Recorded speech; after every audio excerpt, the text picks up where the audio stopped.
Hello dear students, welcome back to Ashwin Tech. Today we are going to perform another experiment of class 12th physics and this is experiment number 8. Now what is the aim of the experiment? इस experiment में आपको क्या करना है, एक PN junction diode होगा। PN junction diode को forward bias और रिवर्स बायस में आपको लगाना है और उस केस के अंदर आपको क्या करना है, उनके आईवी कैरेक्टरिस्टिक्स ग्राफ यानी कि curve IV characteristics curve plot करने हैं। वापस मैं आपको बताता हूँ एम ऑफ द एक्सपेरिमेंट क्या है। इस एक्सपेरिमेंट का एम यह है कि इस एक्सपेरिमेंट में आपको पीएन जंक्शन डायोड जो दिया गया होगा उसका फॉरवर्ड बायस और रिवर्स बायस के केस में आपको आईवी कैरेक्टरिस्टिक्स ग्राफ प्लॉट करना है आपको। ठीक है, इसके अंदर कुछ apparatus रिक्वायर्ड होते हैं, जैसे कि आपको पीएन जंक्शन डायोड है तो इसके अंदर पीएन जंक्शन डायोड की जरूरत होगी और वोल्ट मीटर की जरूरत होगी, अमीटर की जरूरत होगी, इसके साथ में प्लग की कनेक्टिंग वायर्स और ये रेजिस्टर्स, इन सारे चीज़ों की जरूरत होगी जो हम अभी देखते हैं। ये सारी चीज़ें एक ही apparatus के अंदर है, आपको अलग से सिर्फ ये कनेक्टिंग वायर्स की जरूरत होगी, बाकी सारी चीज़ें एक ही apparatus के अंदर ऑलरेडी कनेक्टेड होती है। आपको कुछ वायर से थोड़ा सा आपको सर्किट और पूरा करना होता है। नेक्स्ट इसकी थ्योरी के अंदर क्या देखते हैं, सबसे पहले तो आपको पता होना चाहिए कि पीएन जंक्शन डायोड क्या था। इसके लिए आपको सेमीकंडक्टर्स के बारे में पता होना चाहिए कि पी टाइप के सेमीकंडक्टर्स क्या होते हैं, एन टाइप के सेमीकंडक्टर्स क्या होते हैं। जब उन दोनों को मिला दिया जाता है तो पीएन जंक्शन डायोड बन जाता है ना। डायोड का मतलब होता है कि वो एक ही डायरेक्शन के अंदर करंट का फ्लो करवाता है। तो इस तरीके से पी सेमीकंडक्टर एन सेमीकंडक्टर को मिला देते हैं तो पीएन जंक्शन डायोड बन जाता है। ठीक है, अब उसकी बायसिंग किस तरीके से की जाती है। फॉरवर्ड बायस का मतलब होता है कि ये पीएन डायोड का ये सिंबल होता है जिसके अंदर ये देखिए इस तरीके से, है ना, थ्योरी में पढ़ते हैं अपन। ये इस तरीके से पीएन जंक्शन डायोड का सिंबल होता है जिसके अंदर ये पी पार्ट होता है उसका और ये एन पार्ट होता है। अगर पी पार्ट को अगर आप बैटरी के पॉजिटिव टर्मिनल से कनेक्ट कर देते हो तो ये फॉरवर्ड बायसिंग हो जाती है। ठीक है, और अगर आप एन पार्ट को इसका एन पार्ट को बैटरी के पॉजिटिव टर्मिनल से कनेक्ट करते हो तो ये रिवर्स बायसिंग हो जाती है। ठीक है, इस तरीके से अपन फॉरवर्ड और रिवर्स बायसिंग करते हैं।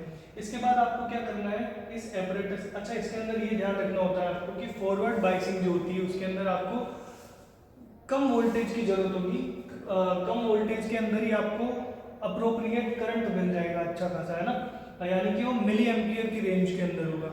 फॉरवर्ड बायसिंग के केस में आपको वोल्ट मीटर के अंदर कम वोल्टेज की जरूरत होगी और मिली एम्पियर के अंदर करंट मिलेगा। इसलिए आपको फॉरवर्ड बायसिंग की अगर बात करें, अगर ये फॉरवर्ड बायसिंग की बात करें अपन, तो फॉरवर्ड बायसिंग किस तरीके से की जाती है, देखिए ये फॉरवर्ड है ना, फॉरवर्ड बायसिंग। इसके अंदर क्या करते हैं, सबसे पहले तो आपको जो अमीटर होता है इसके अंदर मिली अमीटर लिया जाता है ना, और वोल्ट मीटर की रेंज कम होती है ना, कम 0 से 30 वोल्ट चलेगा। इसके बाद आपको क्या करना है, इसको फॉरवर्ड बायस करना है, यानी कि बैटरी के पॉजिटिव टर्मिनल से कनेक्ट करना है पी पार्ट को। तो ये पॉजिटिव पार्ट इसका हो गया, है ना, पी, और ये एन। पी पार्ट अगर बैटरी के पॉजिटिव टर्मिनल से कनेक्टेड है तो ये फॉरवर्ड बायसिंग के अंदर हो गया। आपको पता है वोल्ट मीटर हमेशा पैरेलल कनेक्ट होता है और जो अमीटर है ये सीरीज के अंदर कनेक्ट कर दिया अपन। ठीक है, ये रेजिस्टेंस है यहाँ पे। तो इस तरीके से ये सर्किट आपको एक एपरेटस दिया गया है, उसके अंदर आपको ये सर्किट बनाना है, इस तरीके से सर्किट बनाना है फॉर फॉरवर्ड बायस। और उस केस के अंदर आपको V और I, यहाँ से वोल्ट मीटर से वोल्टेज मिलेगा और इससे I यानी कि यहाँ से करंट मिलेगा मिली अमीटर से, जो कि मिली अमीटर के अंदर मिली एम्पियर के अंदर होगा। ठीक है, तो इस तरीके से आपको यहाँ से V और I की वैल्यूज मिलेगी और उसके अंदर ग्राफ प्लॉट करना है आपको, किसके बीच में, V और I के बीच में। तो यहाँ पे आप I ले लो और एक्स एक्सिस पे आप V ले लो। ठीक है, वाई एक्सिस पे आप I ले लेते हो। अब वोल्टेज किस तरीके से चेंज करते हो, किस तरीके से ग्राफ मिलता है, तो आपने पढ़ा होगा पीएन जंक्शन डायोड में पहले 0 होता है, फिर अचानक से इस तरीके से, है ना, इस तरीके से आपको ग्राफ मिलता है आपको, जो कि फर्स्ट क्वाड्रेंट के अंदर मिलता है आपको। ये आई बी के बीच में ग्राफ खींचते हो तो इस तरीके से आपको कर्व मिलता है। ठीक है, और ये यहाँ पे जब अचानक से ये वोल्टेज बढ़ने लग जाता है इसको अपन बोलते हैं नी वोल्टेज। क्योंकि ये घुटने की शेप के अंदर आपको नी मतलब है ना घुटना होता है, तो उस शेप में आपको क्योंकि वोल्टेज ये VI कर्व मिल रहा होता है इसको, तो इसके करस्पॉन्डिंग जो वोल्टेज होता है जहाँ पर अचानक से ये बढ़ने लग जाता है, तो इस ग्राफ को अपन बोलते हैं फॉरवर्ड बाइसिंग के केस में VI कर्व। ठीक है, नेक्स्ट अपन देखते हैं कि रिवर्स बाइसिंग किस तरीके से की जाती है ना। रिवर्स बाइसिंग, रिवर्स बाइसिंग है ना। रिवर्स बाइसिंग किस तरीके से की जाती है, सबसे पहले तो आपको पता होना चाहिए कि इसके अंदर ज़्यादा वोल्टेज देने के बाद आपको थोड़ा सा करंट मिलता है, तो वोल्टेज अमाउंट पिछले से थोड़ा ज़्यादा होगा, यानी कि बड़ा वोल्ट मीटर जिसकी रेंज ज़्यादा हो वो वाला वोल्ट मीटर आपको अप्लाई करना है। इसके बाद इसके अंदर जो करंट मिलेगा ये माइक्रो एम्पियर की रेंज में होगा, है ना। वो मिली में था, ये माइक्रो के अंदर होगा। इसके बाद आपको क्या करना है, इस डायोड को कुछ इस तरीके से लगाना है, या फिर कि आपका जो नेगेटिव पार्ट है वो बैटरी के पॉजिटिव टर्मिनल से कनेक्टेड है ना, इसी को तो बोलते हैं फॉरवर्ड बायस। तो ये नेगेटिव पार्ट बैटरी के पॉजिटिव टर्मिनल से कनेक्टेड है, तो ये वाली जो बाइसिंग है इसको अपन क्या बोलेंगे, reverse biasing of PN junction diode. ये अपना डायोड है। ठीक है, अब इस एपरेटस को अपन देखते हैं और फिर उसकी वायरिंग या कनेक्शन किस तरीके से करते हैं वो देखते हैं। इसके बाद ग्राफ किस तरीके से प्लॉट करेंगे अपन, और फाइनली अपन VI ग्राफ से अपन अगर रेजिस्टेंस निकालना चाहे तो वो भी निकाल पाएंगे। लेकिन इस केस में आपको क्या करना है, सबसे पहले आपको एपरेटस दिखाते हैं। आपको एपरेटस के अंदर आपको वायरिंग किस तरीके से करनी है वो देखनी है, और वायरिंग के जस्ट बाद अपन VI के अंदर ग्राफ प्लॉट करेंगे और यही होगा अपना IV कैरेक्टरिस्टिक कर्व। तो प्रैक्टिकल बहुत ईजी है, आराम से आप उसको समझिए। चलिए, so dear students, this is our PN junction diode characteristics apparatus. इसके अंदर आपको क्या करना है, ये देखो, फॉरवर्ड बायस के लिए आपको अलग से सर्किट दे रखा है, रिवर्स बायस के लिए आपको अलग से सर्किट दे रखा है ना। इसके वोल्टेज को कंट्रोल करने के लिए यहाँ पे ये नॉब दी हुई है, और यहाँ पे इसको कंट्रोल करने के लिए यहाँ पे बटन दिया है। अब आपको क्या करना है, इसके अंदर देखिए, ये देखिए, ये फॉरवर्ड बाइसिंग के केस के अंदर आपको ये वोल्ट मीटर लेना है और ये अमीटर लेना है। और अगर रिवर्स बाइसिंग की बात करें तो उस केस में आपको ये वोल्ट मीटर और ये अमीटर लेना है। ये अलग अलग केसें हैं। अगर आप इनकी रेंज देखें तो ये देखिए 0 से लेकर 3 वोल्ट तक है ना। जबकि अगर अपन रिवर्स बाइसिंग के वोल्ट मीटर को देखें तो इसके अंदर वोल्टेज 0 से लेकर 30 वोल्ट तक है ना। इसलिए इसके अंदर क्या ज़्यादा वोल्टेज की ज़रूरत होगी रिवर्स बाइसिंग में, इसलिए इसका वोल्ट मीटर ज़्यादा रेंज का है। इसके बाद आप देखेंगे कि जो फॉरवर्ड बाइसिंग के अंदर जो अमीटर है वो मिली अमीटर है ना, मिली अमीटर है जो कि मिली एम्पियर करंट को मेज़र करेगा। तो इसकी रेंज आप देखेंगे तो 0 से लेकर 10 मिली एम्पियर तक गिवन है। इसके बाद अगर अपन रिवर्स बाइसिंग के अंदर देखें तो इसके अंदर करंट बहुत कम अमाउंट में फ्लो होता है रिवर्स बाइसिंग के केस में, इसलिए आप देखो कि ये माइक्रो एम्पियर के अंदर है ना, ये माइक्रोमीटर है। तो इसकी रेंज है 0 से लेकर 100 माइक्रो एम्पियर।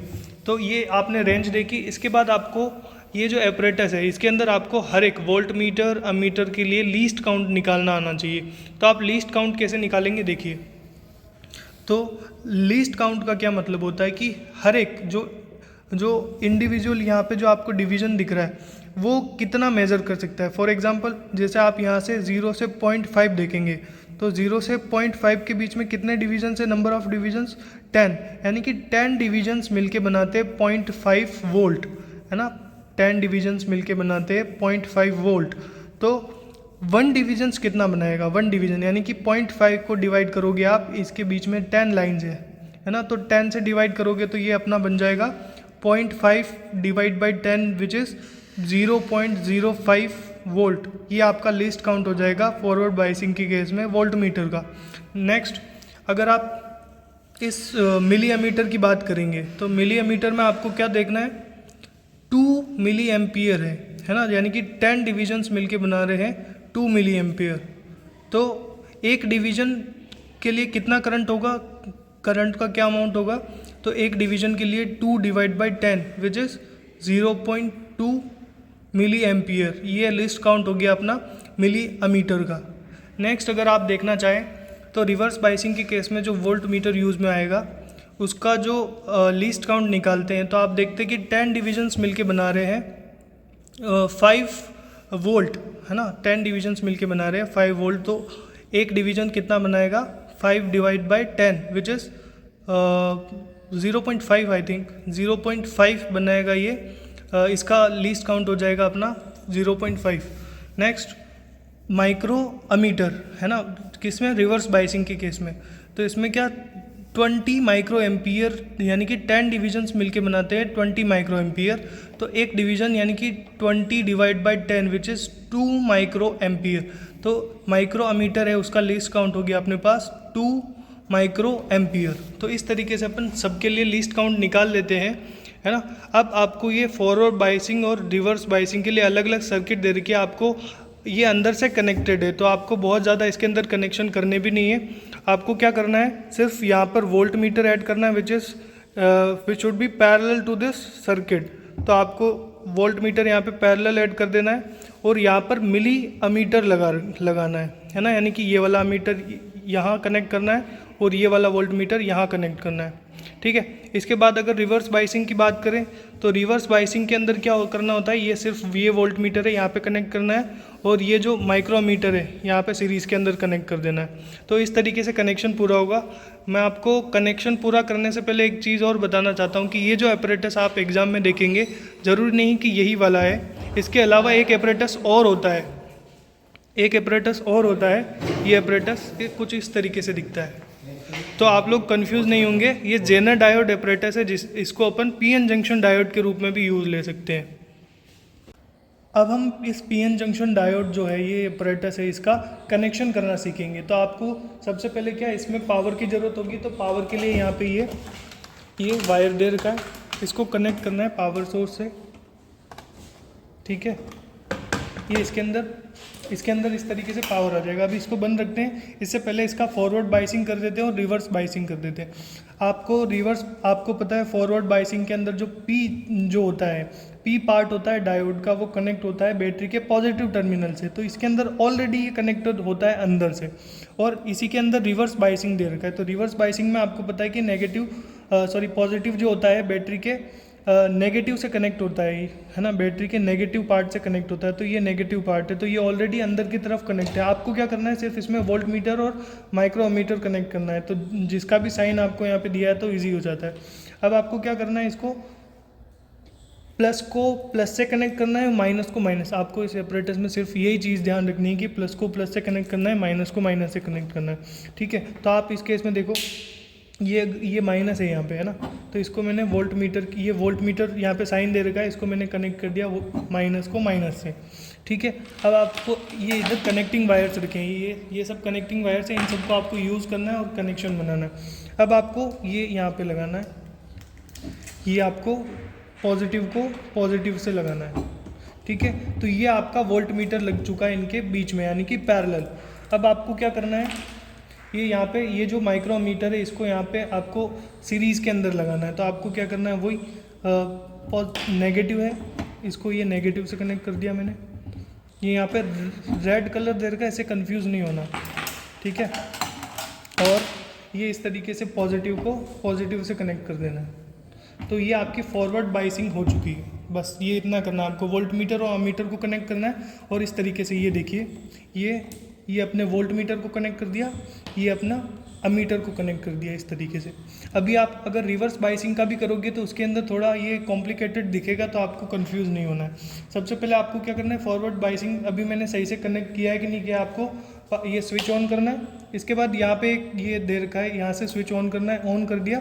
अब आपको यहाँ से वोल्टेज बढ़ाना है, ये वेरिएबल वोल्टेज है ना। तो ये इस तरीके से अगर आप बढ़ाओगे, ये देखो इसके अंदर रीडिंग्स आने लग गई है ना। इसका मतलब ये कनेक्शन अपना हो गया है सही। इसके बाद आपको मैं रिवर्स बाइसिंग भी सिखा देता हूँ, ठीक है। तो रिवर्स बाइसिंग देख लो, ये रिवर्स बाइसिंग के अंदर क्या होता है, रिवर्स बाइसिंग के अंदर भी यहाँ पे वोल्ट मीटर कनेक्ट करना है, ये वाला जिसके अंदर रेंज ज़्यादा है, देख लो 30 वोल्ट तक है। और अगर बात करें अपन इसके अंदर अमीटर की बात करें तो ये माइक्रो एम्पियर रेंज में होता है, जो कि मिली एम्पियर या मिली अमीटर जो है उससे बहुत छोटा होता है, ठीक है। इसके बाद आपको क्या करना है, यहाँ पे वोल्ट मीटर को कनेक्ट करना है वोल्ट मीटर के नेगेटिव से, ये वोल्ट मीटर का नेगेटिव हो गया। वोल्ट मीटर का पॉजिटिव कनेक्ट करना है। आपको देख लेना कि वायर कहीं से कट तो नहीं है ना, वायर में कहीं कट लगा हुआ नहीं होना चाहिए। इसके बाद इसको पॉजिटिव से कनेक्ट कर देंगे।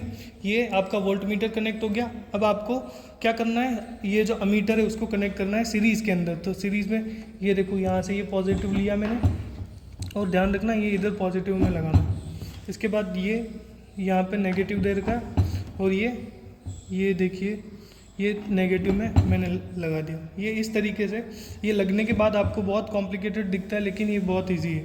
अब आपको क्या करना है, वापस पावर स्विच ऑन करना है, और ये यहाँ पे एक स्विच दे रखा है, इसको ऑन करना है। और ये देखिए ऑलरेडी वोल्टेज बहुत ज़्यादा बढ़ा हुआ था, तो ये देखिए दोनों के अंदर डिफ्लेक्शन आ गया। इसका मतलब अपना सर्किट सही है। ठीक है, इसकी अभी अपन रीडिंग लेना सीखेंगे। सबसे पहले आपको लीस्ट काउंट निकालना आ गया है आपको। ये लीस्ट काउंट अभी मैंने आपको बता दिया। ये यहाँ पे 0.5 जो है, ये 10 डिविजन्स मिलके 0.5 वोल्ट बना रहा है। तो एक डिविजन्स के लिए आप क्या करोगे, 0.5 डिवाइडेड बाय 10। तो 1 डिवीजन कितना मेज़र कर सकता है, 1 डिवीजन मेज़र कर सकता है 0.05 वोल्ट। ये आपका लीस्ट काउंट हो गया, है ना। अब आप जब भी रीडिंग लोगे तो नंबर ऑफ़ डिविजन्स गिनोगे, उसको लीस्ट काउंट से मल्टीप्लाई करोगे, वही आपकी रीडिंग होगी। इसके अंदर भी सेम ऐसा ही करेंगे। तो अपन अब इसकी रीडिंग लेना सीखते हैं। तो इसके लिए मैं एक टेबल बना देता हूँ, इसके बाद आप रीडिंग लेना सीखेंगे। ये वोल्टेज रेगुलेटर होता है, इस यहाँ से वोल्टेज इंक्रीज़ और डिक्रीज़ कर सकते हैं। ये अब मैं वोल्टेज बढ़ाऊँगा तो आप वोल्ट मीटर और अमीटर के अंदर रीडिंग देखेंगे किस तरीके से चेंज होती है, और उसके बीच में ग्राफ खींचेंगे अपन। तो रीडिंग लेना सीखो। देखो सबसे पहले आप देखो यहाँ पे 0 है, तो इस केस में यहाँ पे भी करंट 0 है। वोल्ट मीटर में रीडिंग अगर 0 है तो अमीटर के अंदर भी 0 है। अब मैं क्या करूँगा, इधर इस रेगुलेटर से वोल्टेज को इंक्रीज़ करूँगा, है ना। तो वोल्टेज को इंक्रीज़ कर रहा हूँ। देखो यहाँ पे 1 डिवीज़न आ गया है ना, तो अभी भी इस केस में आपकी रीडिंग कितनी है, 0 है। तो मैं इसको अपनी टेबल में लिख लूँगा। ऑब्जर्वेशन टेबल कुछ इस तरीके से बनाते हैं। ऑब्जर्वेशन टेबल देखिए, ये V और I के बीच में कुछ फॉरवर्ड बाइसिंग के केस में इस तरीके से आपको लिस्ट काउंट अभी निकालना सिखाया था मैंने। लिस्ट काउंट 0.05 आया, किसके लिए, वोल्ट मीटर के लिए, और अमीटर के लिए 0.2 मिली एम्पियर। ये लिस्ट काउंट हो गया अपना अमीटर का। आपको एक तरफ V बना देना है, एक तरफ I बना देना है, इधर सीरियल नंबर लिख देना है ना। आपने अभी सबसे पहले देखा कि 1 डिवीज़न जब आया है वोल्ट मीटर का, उस केस के अंदर करंट कितना है, 0। तो 1 डिवीज़न को आपको लीस्ट काउंट से मल्टीप्लाई करना है, which is 0.05 is equal to 0.05, यानी कि 0.05 जब वोल्ट करंट था उस टाइम पे अपने पास रीडिंग आई है 0 मिली एम्पियर। नेक्स्ट अब अपन सेकेंड रीडिंग लेते हैं। चलिए सेकेंड रीडिंग लेते हैं, है ना। ये जब एक डिवीज़न आ गया, आपको परपेंडिकुलर देखना है इसको, है ना। तो आपको अभी अगर रीडिंग अलग दिख रही है तो मैं थोड़ा साइड से देख रहा हूँ क्योंकि कैमरा बीच में आ रहा है। अब आप क्या करेंगे, सेकंड डिवीज़न, ये सेकंड डिवीज़न देखेंगे। अगर ये आपको सेकंड डिवीज़न दिख रहा है तो इधर अभी भी आप देखेंगे कि इसके अंदर करंट की वैल्यू 0 है। तो इस तरीके से इसको भी आप नोट कर लेना। इसके बाद 3-4 आप करीब इधर 5 डिवीज़न पे ले जाओ, ये 5 नंबर डिवीज़न के ऊपर ले जाते हो तो इसके अंदर करंट अभी भी 0 है, इसको भी नोट कर लो, ठीक है। इसके बाद आप सीधा आप 10 पे ले जाओ, है ना। 2-3 रीडिंग आपको 0 वाली भी लेनी है। तो इसके बाद आप 10 के ऊपर ले जाते हो, ये 10 नंबर डिवीज़न पे ले जाते हो, तो इसके ऊपर भी आपकी रीडिंग अभी 0। चलिए इसको लिख लेते हैं, है ना। आप ये 0 वाली रीडिंग 2-3 लिख लेना। ये इधर कुछ आई थी करीब 2, 3, 4 सब पे रीडिंग 0 है। आपको लिस्ट काउंट से मल्टीप्लाई करना है। इसको लिस्ट काउंट से अभी मल्टीप्लाई इसलिए नहीं कर रहे हैं क्योंकि ऑलरेडी 0 है, तो 0 से मल्टीप्लाई करोगे तो 0 ही आंसर आएगा, ठीक है। तो ये थोड़ी सी मिस्टेक है यहाँ पे, 0.05 से मल्टीप्लाई करना है, तो ये आपके पास 0.10 आ जाएगा। इसके बाद आपको 3 से 3, 4, 5 इस तरीके से मल्टीप्लाई कर सकते हो आप सीधा। इसके बाद यहाँ पे 5 ले लो, 5 को 0.05 से मल्टीप्लाई करोगे और कुछ आंसर आएगा। इसके बाद आप 5 के बाद सीधा 10 ले सकते हो, 10 को आप लिस्ट काउंट से मल्टीप्लाई करोगे 0.05, कुछ आंसर आएगा। इसके बाद इधर भी 10 के ऊपर भी आपके पास 0 मिली एम्पियर करंट आया था, है ना। अब आपको यहाँ पे 1 मिली एम्पियर के लिए लेना है, 2 मिली एम्पियर, या इस तरीके से उधर डिविजन्स किस तरीके से बढ़ते हैं उसके लिए वोल्ट मीटर की रीडिंग लेनी है। आइए अपरेटस पे देखते हैं। ये इधर मैं वोल्टेज बढ़ा रहा हूँ, अब देखना इधर एक डिवीज़न किस तरीके से आता है। ये एक डिवीज़न आता है ना, ये एक डिवीज़न आया। इस केस में आपको वोल्ट मीटर की रीडिंग देखनी है। तो ये करीब 11-12 है ना, यानी कि 12 नंबर रीडिंग पे 10 तो ये हो गए और 1-2 आगे तो 12 डिविजन्स के ऊपर आपको उधर 1 डिवीज़न मिल रहा है। तो इधर वापस आप टेबल में देख लीजिए, ये टेबल में किस तरीके से लिखेंगे। यहाँ पे अगर 12 डिवीज़न है तो उस केस में इसको लीस्ट काउंट से मल्टीप्लाई कर दो और यहाँ पे कुछ आंसर आएगा। इसी तरीके से यहाँ पे 1 डिवीज़न आया, इसको इसका लीस्ट काउंट कितना है 0.2 से मल्टीप्लाई करना है, इसका रीडिंग यहाँ पे लिखनी है। इसी तरीके से आप आगे बढ़ते जाओगे, है ना। देखिए एक दो रीडिंग और लेना सिखाता हूँ मैं आपको। ये इधर वोल्टेज रेगुलेटर से आपको वोल्टेज इंक्रीज़ करता जाना है और आपको अब इसके अंदर अमीटर के अंदर देखना है। तो ये 2 आया, उसके लिए क्या रीडिंग है इसके करस्पॉन्डिंग आप देख लिए, ये करीब 13 के ऊपर आ गया है ना। इसके बाद आपको इधर कुछ आप इधर 5 पे ले जाओ, है ना। 5 डिवीज़न, इसको लीस्ट काउंट से मल्टीप्लाई करता रहना है, ध्यान रखना। तो 5 डिवीज़न पे ले गए। ये वैसे भी अगर आप देखना चाहें तो ये 2 एम्पियर और ये हाफ पे है, तो यानी कि ये 1 मिली एम्पियर हो गया है ना, 1 मिली एम्पियर हो गया है। तो इस केस के अंदर आप इसके नंबर ऑफ़ डिवीजन्स काउंट कर लो वोल्ट मीटर में। तो वोल्ट मीटर में इसका आ रहा है 10 और ये करीब 15, 16, 17 कुछ आ रहा है। तो आप परपेंडिकुलर देखेंगे तो कुछ 16 या 17 है, उसकी रीडिंग को आप लिस्ट काउंट से मल्टीप्लाई कर दो तो ये वोल्ट मीटर की रीडिंग हो जाएगी। इसके करस्पॉन्डिंग अगर आप अमीटर की रीडिंग देखना चाहे तो इसकी रीडिंग कुछ ये 5 पे आ रहा है ना, तो 5 इंटू इसकी लीस्ट काउंट 0.2, तो इसको मल्टीप्लाई कर देंगे तो आपके पास V और I की वैल्यूज़ आ जाएगी। इसकी रीडिंग मैंने ऑलरेडी नोट कर ली है तो मैं आपको दिखा देता हूँ। ये इसकी रीडिंग्स आई है इस तरीके से, ये देखिए, ये देखिए, ये इसकी रीडिंग V और I के बीच में मैंने ग्राफ प्लॉट किया है फॉरवर्ड बाइसिंग के केस में। तो इसको मैंने मल्टीप्लाई किया है कि कैलकुलेट करने के बाद है 0.05 पे 0 है, फिर 0.10 पे 0 है। ये इस तरीके से मेरे पास रीडिंग आई है ना, ये रीडिंग। अब इस रीडिंग को लेकर अब हमको VI कैरेक्टरिस्टिक्स कर्व खींचना है, यानी कि ग्राफ प्लॉट करना है V और I के बीच में। तो इसके लिए मैंने एक ग्राफ प्लॉट किया है, मैं आपको दिखा देता हूँ।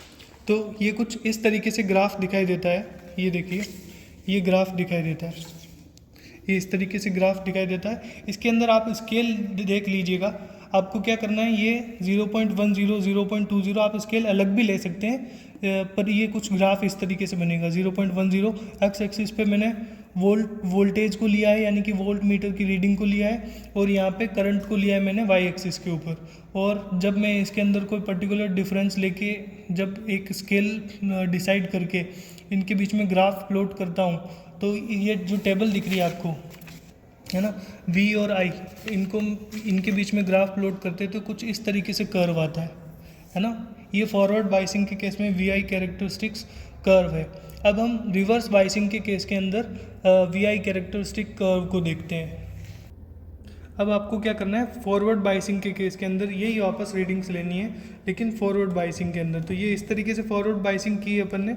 अब फॉरवर्ड बाइसिंग के अंदर भी आपको ये अपरेटस ऑन करना है, इसके बाद आपको इधर से वोल्टेज इंक्रीज़ करना है ना। ये इधर से वोल्टेज इंक्रीज़ करेंगे इसके अंदर, ये वाला जो रेगुलेटर है यहाँ से इंक्रीज़ करेंगे। आप देखेंगे कि देखिए ये वोल्टेज यहाँ से इंक्रीज़ करते हैं, काफ़ी ज़्यादा वोल्टेज इंक्रीज़ करने पर उसके अंदर रीडिंग आना शुरू होती है। तो ये देखिए करीब 9 डिविजन्स इधर आए हैं। इसकी लीस्ट काउंट आपको मैंने बताया है कि 5 को डिवाइड करना है 10 से, है ना, और इधर 20 को डिवाइड करना है 10 से। तो ये जो इसकी रीडिंग करीब देखो 0 के ऊपर उधर भी 0 है। इसके बाद इधर कुछ भी रीडिंग ले लो, जैसे 1 2 1 पे 1 डिवीज़न, उसको लिस्ट काउंट से मल्टीप्लाई किया तो इधर अभी भी 0 है। इधर वापस 3 डिवीजन्स ले लो, 3 डिवीज़न के ऊपर अभी भी 0 है। इसके बाद 5 डिवीज़न ले लो, अभी भी 0 है ना, लिस्ट काउंट से मल्टीप्लाई करते रहना। इसके बाद आपको कुछ 7 डिवीज़न ले लो, अभी भी 0 है। कहाँ से बढ़ने लगता है वो वाली रीडिंग ले लेना। तो ये करीब, ये देखिए अमीटर के अंदर एक डिवीज़न रीडिंग आ गई है। कब? जब इसके अंदर 10 डिवीजन्स आते हैं वोल्ट मीटर के अंदर। तो 10 डिवीज़न को मल्टीप्लाई कर दो इसके लीस्ट काउंट से, वो वोल्ट मीटर की रीडिंग हो जाएगी। और इधर अमीटर की रीडिंग आप देख लोगे तो ये 1 डिवीज़न को मल्टीप्लाई करना है आपको इसके लीस्ट काउंट से, तो ये एक रीडिंग इस तरीके से हो जाएगी, है ना। अब आप इंक्रीज़ करते जाओ, है ना। इसके अंदर ब्रेकडाउन वोल्टेज आता है, आपको पता होगा कि वोल्टेज की ऐसी वैल्यू होती है जिसमें करंट अचानक से बढ़ जाता है ना, उसको अपन ब्रेकडाउन वोल्टेज बोलते हैं। तो इसमें आप इंक्रीज़ करते जाओ और रीडिंग लेते जाओ, है ना। ये देखो ये 15 डिवीजन्स इधर लिए हैं, तो इधर करीब 3 डिविजन्स आप परपेंडिकुलर देखोगे तो आपको सही आइडिया लग जाएगा। ये 3 डिविजन्स दिख रहे होंगे आपको करीब, तो ये 3 डिविजन्स आते हैं इसके अंदर, लीस्ट काउंट से मल्टीप्लाई करो। नेक्स्ट आप इसमें और वोल्टेज की वैल्यू बढ़ाते जा रहे हो। ये देखो लगभग 20 डिविजन्स वोल्टेज का लिया आपने, तो इसके अंदर करीब 4 जो डिविजन्स है वो अपने पास आए। नेक्स्ट आप और बढ़ाते जाओ, ये देखिए करीब 15 डिविजन्स जो आए, 15 डिविजन्स के ऊपर इसके अंदर 6 और 6.5 के बीच में रीडिंग आ रही है डिविजन्स, है ना। ये आप सब नोट करते रहोगे। नेक्स्ट आप और आगे बढ़ाओ और ये 15 पे ले लो। 15 पे आपको, है ना, वी और आई की कोई सी भी रीडिंग लेनी है, बस ग्राफ बनना चाहिए। आपको ध्यान रहना है कि 0 वाली रीडिंग लेनी है, फिर इंक्रीज़ होती हुई रीडिंग लेते जाना है।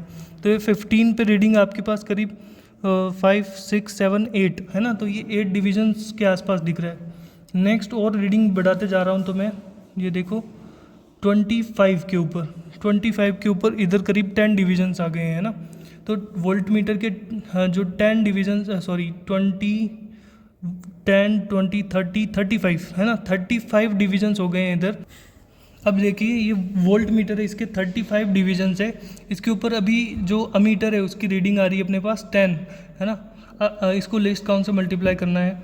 इसके बाद आपको और इंक्रीज़ करोगे, देखो वोल्टेज इंक्रीज़ करते जा रहे हैं अपन, ये इस तरीके से। और उसके अंदर भी देखो करंट की वैल्यू धीरे धीरे बढ़ रही है, धीरे धीरे, बहुत स्लोली। ये देखिए अब आप देखेंगे वोल्टेज के अचानक किसी एक पॉइंट पे करंट की वैल्यू बहुत ज़्यादा बढ़ जाएगी। ये मैं बढ़ाता जा रहा हूँ, इंक्रीज़ कर रहा हूँ। ये देखिए इसके अंदर आपने देखा, मैं जैसे ही ये कितने 10, 20, 30, 40 और ये करीब 50, 49 के आसपास, तो ये करंट सही चल रहा है। जैसे ही मैं 50 वाली रीडिंग लेता हूँ, इसके अंदर 50 डिवीजन के आसपास करता हूँ, देखो करंट कितना बढ़ गया है, अचानक से करंट बढ़ गया है ना। वही ब्रेकडाउन वोल्टेज अभी ग्राफ में आपको दिखाता हूँ मैं। और ये देखिए हल्का सा मैंने 25 के करीब या 25 से थोड़ा सा आगे किया है। ये देखिए तो ये 25 से थोड़ा सा आगे किया और ये देखिए करंट किस तरीके से बढ़ गया है ना। यही अपने को ब्रेकडाउन वोल्टेज होता है। इसकी रीडिंग किस तरीके से लिखनी है वो मैं आपको एक बार बता देता हूँ। वो उधर से इधर ले आना। अब जैसे रीडिंग लेने के बाद आप इस एपरेटस को बंद कर दो, है ना। यहाँ से स्विच भी ऑफ कर देना है आपको। और आप अब रीडिंग देख लीजिए कि रिवर्स बायस में रीडिंग किस तरीके से आ रही है। देखिए ये 1 वोल्ट है ना, मैंने उसको जैसे इसके लीस्ट काउंट से मल्टीप्लाई कर दिया। आपका नंबर ऑफ़ डिविजन्स जो आएगा उसको मैंने इसके लीस्ट काउंट से मल्टीप्लाई कर दिया। उसके बाद जो आंसर है उसको ये मैंने यहाँ पे लिखा है। तो ये वोल्ट मीटर के अंदर 1 वोल्ट होता है, तो उस केस में इसके अंदर करंट की वैल्यू 0 माइक्रो एम्पियर है। वैसे ही 2 पे 0, 2.5 0, 4.5 0। अचानक से जब 5 वोल्ट लेते हैं तो उस केस के अंदर इसके अंदर रीडिंग आ रही है करीब 2 माइक्रो एम्पियर, यानी 2 डिविजन्स आ रहे हैं। और 6.5 के ऊपर 4, 11 पे 10, ये मैंने रीडिंग ली है। इसके बाद आपको बता रहा हूँ मैं, है ना। ये सबके केस में अलग हो सकती है, तो उससे कोई दिक्कत नहीं है, ग्राफ एक जैसा ही बनेगा। तो ये 12.5 पे 12, तो ये इस तरीके से रीडिंग्स मैंने लिए। आप देखेंगे कि ये 24.5 के आसपास 29 आ रहा था रीडिंग। इसके बाद 24.75 के आसपास ये मैंने लीस्ट काउंट से मल्टीप्लाई किया है, इसलिए इस तरीके से आ रही है। तो 24.75 पे अचानक से देखो रीडिंग बढ़ गई और 92 पे चली गई।